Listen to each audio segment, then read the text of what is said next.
Ili uwe kijana mwenye staa na kijana mwenye mafanikio, ni vizuri sana tukajua sheria za nchi yetu na tukazitii, na tukawasaidia wengine pia kuzijua sheria za nchi yetu, kwa sababu mara nyingi vijana wengi wamekuwa wanakumbwa na matatizo kwa kufanya mambo au vitendo au kwa kusema na kujikuta kwenye mkono wa sheria, na matokeo yake kupata madhira bila kujua kwamba kulikuwa na sheria. Hamasishe sana umoja wa kitaifa ili kuhakikisha masuala ya ukabila yanakuwa ni uadui wetu. Yoyote anayeleta ukabila msimuentertain. Yoyote anayeleta masuala ya ubaguzi wa kidini tusikubaliane naye, na anayeleta siasa chochezi, siasa zinazohamasisha vurugu na maumivu, siasa zinazotubagua na kututenga, tusiwape nafasi. Lakini hivyo hivyo kutoa taarifa kwenye masuala yote yanayohusiana na uhalifu. Wahalifu ni ndugu zetu, wahalifu ni jirani zetu, wahalifu ni watu wanaotoka kwenye jamii zetu. Padri mmoja alikuwa anaitwa Yamora, wakati wa mauaji na persecution za Wajews kule Marekani, walifanya mambo ambayo kila mmoja alizani hayamuhusu, na yeye kwa sababu alikuwa kiongozi alisema hayamuhusu. Kwa akaona watu wanafanya mambo makubwa, wengine wanaumizwa, wengine wanagandamizwa, wanapata changamoto. Yeye kwa sababu alikuwa kiongozi wa dini alisema hayamuhusu. Kwa hiyo usiende kuona maovu na machafuko yanatokea na uasi dhidi ya nchi yako, dhidi ya taifa lako, ukanyamaza. Katika jambo la maadili, taifa na uzalendo liwe la kwetu sote, kwa sababu amani inatuhusu sote. Swala la elimu kwa jamii, nyinyi bahati nzuri mmepata bahati ya kuelimika. Nendeni mkatoe elimu hiyo na kuambia wengine na kuwakumbusha kwamba tunalo taifa letu moja, taifa Tanzania, mama yetu Tanzania, tuisimamie, kwa sababu kesho na kesho kutwa taifa letu likiteketea, likiangamia kwa sasa, tumekunyima nafasi ya wewe kuja kuwa waziri wa mambo ya ndani, naibu waziri wa mambo ya ndani. Tumemnyima Samia ambaye alikuwepo hapa, tumewanyima viongozi wengine wakubwa ambao leo mnanisikiliza. Ipo siku sisi tutakaa huko kuwasikilizeni.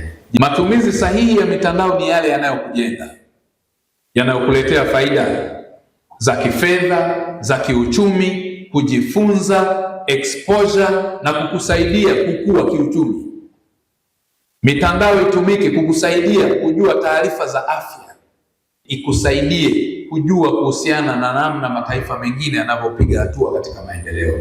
Mitandao ya kijamii itumie kama fursa. Kamwe tusitumie mitandao ya kijamii kudhalilisha watu, kutweza watu. Tusitumie mitandao ya kijamii kuvunja sheria. Masuala ya uongo, uzushi, chuki na ubaguzi, haya yote katika mataifa mbalimbali yalianzia kwenye mitandao ya kijamii na hatimaye wakajikuta hawana taifa.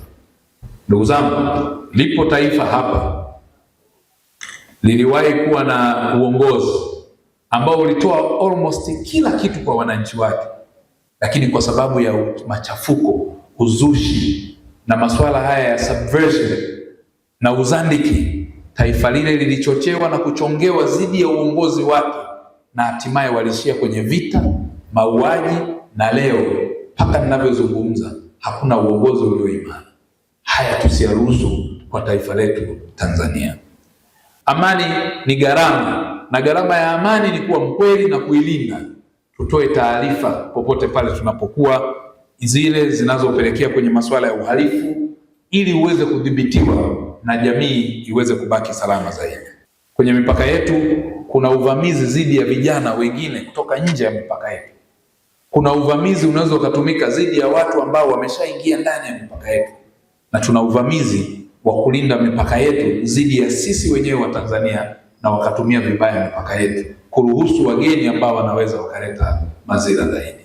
Kwa haya yote lazima tuyaangalie, lakini pia tujitahidi kutatua migogoro yetu ya kijamii, migogoro dhidi ya uongozi, migogoro baina yetu wenyewe, na lolote lile linalotokea tuitatue kwa njia ya amani na haki na kwa njia ya mazungumzo. Ili kwa njia hii tutazidi kuweka swala la amani na usalama tunaozungumza, kwa sababu hakuna kitu kingine chochote. Hata vita ziwe imara vipi, mmeona kuna vita ambavyo ni maarufu naweza kuisema, vita ya Ukraine na Urusi. Uongo kweli?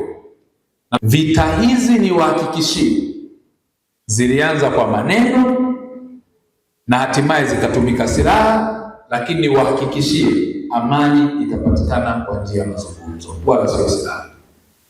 Kwa hiyo ndugu zangu, ni wasihi na kuwaomba sana, tusipokuwa na amani, pasipokuwa na usalama, hakuna jukumu lolote, liwe la kujifunza la elimu halitafanyika, liwe jukumu la kufanya shughuli za afya halitafanyika, iwe jukumu la kiuchumi na maendeleo hayawezi kufanyika bila amani na maendeleo.